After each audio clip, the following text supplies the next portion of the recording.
It was November 4th, 1979, in Tehran, Iran. Diplomatic officials at the U.S. Embassy were having a normal day when it was all about to change. Ladies and gentlemen, the President of the United States.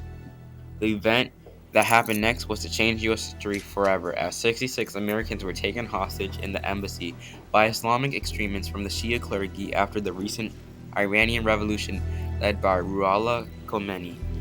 For the last 24 days, our nation's concern has been focused on our fellow Americans being held hostage in Iran. Through debates and diplomacy, all 66 hostages were released and returned home safely. For Jimmy Carter, day 444 begins just as the last 2 days have begun. But this caused the U.S. to have severe roadblocks in rebuilding their relationship with Iran and lowered U.S. prestige on the world stage.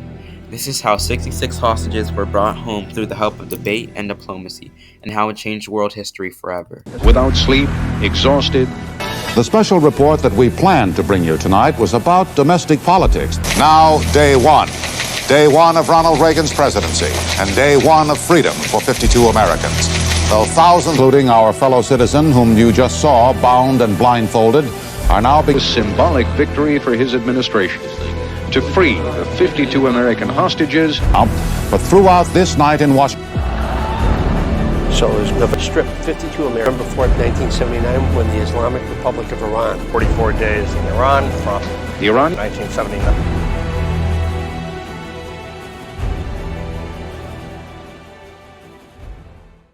Our story starts in January of 1979.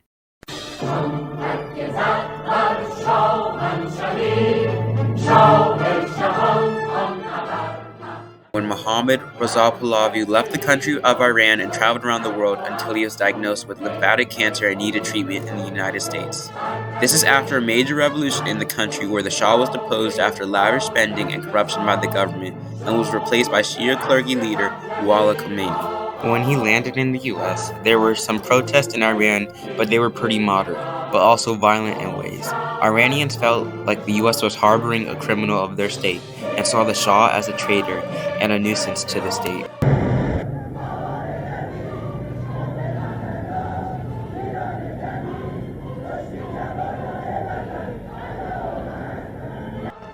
But the leader of the Shia Muslims in Iran, Ruhollah Khomeini, did not like the U.S. taking in the former Shah right after he'd been exiled from the country. This led him to gather his men for an attack on the U.S. Embassy, specifically the Muslim student followers of the Imam's Line, a group of student followers led by Khomeini. This plan came to a head on November 4th, 1979, when 3,000 partially armed insurgents raided the building and took 63 Americans hostage. Later on, 3 more Americans were found at the Iranian Foreign Ministry and taken captive as well. Good evening. The U.S. Embassy in Tehran has been invaded and occupied by Iranian students. The Americans inside have been taken prisoner, and according to a student spokesman, will be held as hostages until the deposed Shah is returned from the United States, where he's receiving medical treatment for cancer. The negotiations started as soon as the news reached American households. At first, diplomacy was used to try to get the hostages back onto American soil, using other embassies and staff in the country to try to free the hostages. But these first attempts were unsuccessful and led to no push towards letting the hostages go. Now in Iran, it was becoming pretty clear that only Ruhollah Khomeini could release the hostages, as there were a large power struggle between the secular left and the Islamic right. The only person with this power in the country was Khomeini. Now the U.S. had their target. They started to get to work. On November 6th, the foreign minister of Iran resigned as talks with Khomeini to release the hostages failed, and it was said that the hostages would be released when the Shah is returned to Iran. Later, on November 12th, 1979, after back and forth with Iran, the U.S. started boycotting Iranian oil, and this further caused turmoil in the 1979 oil shock. We opened it up full scale today. What would have happened? We would have run out about the 18th or the 20th of the month if we were running full scale. By regulating the hours of operation, we are being able to stay open the full month. A few days later, 13 Americans were released from the embassy, and they were deemed not to be spies as they were all African American or women. After this, 53 Americans stood in the embassy with the other 13 getting set free. The US was now ready to stop negotiations with Khomeini and started to take actions against the state of Iran in the international realm. This began on November 29, 1979, when the US filed suit in the International Court of Justice. This was because of the legal seizure of hostages in the country and violating the diplomatic laws like the Vienna Convention on Diplomatic Relations of 1961. Then, in December of that year, the US began to file motions in the United Nations about recognizing the wrongs of the Iranians and taking the hostages. They got 2 of these resolutions passed on December 4th and the 31st, but these actions did not have much impact on the release of the hostages. A side note to the story is that of the Canadian caper, where on January 28, 1980, Canadian diplomatic staff in their embassy helped 6 uncaptured diplomats escape. At this point, the US was ready to plan a military-based plan to rescue the hostages. This plan was struck with problems throughout the mission, with helicopters failing and a collision of a helicopter leaving 8 dead. Since the bodies were left behind, they were paraded through the streets like trophies of some sort by Khomeini and his men.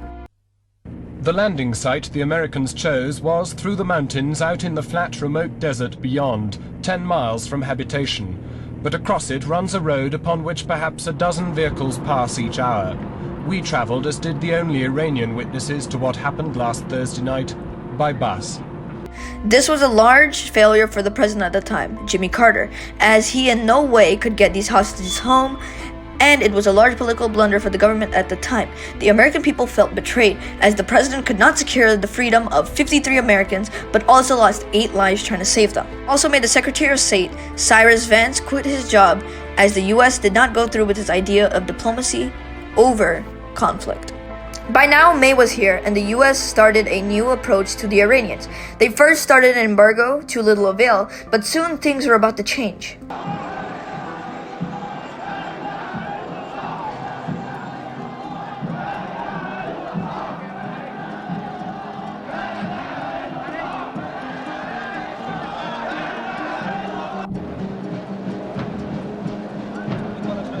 Now, with the Shah dead, the dilemma that the countries were stuck in was now gone, and they began diplomatic talks for the hostages again. This was further helped by the new government installed in mid-August. Things were looking up, but then the Iran-Iraq war started, and Iranian diplomats were busy and could not hold talks about the hostages. At this point, the embargo was still in effect, and that further chipped away at Iran's failing economy. The Prime Minister was put in a tough position further in October when the United Nations agreed that no aid would be given to Iran until the hostages were released. Because of this, Iranians began negotiations again with the US. These negotiations continued until 1981. These negotiations were done through Algerian diplomats, as the US did not want to send diplomats until Iran. During these debates, a deal was reached where the hostages were released and Iran got the embargo lifted, as well as got its assets unfrozen. Now, day one. Day one of Ronald Reagan's presidency, and day one of freedom for 52 Americans. Though thousands of miles apart, these 2 historic events moved almost on parallel tracks today.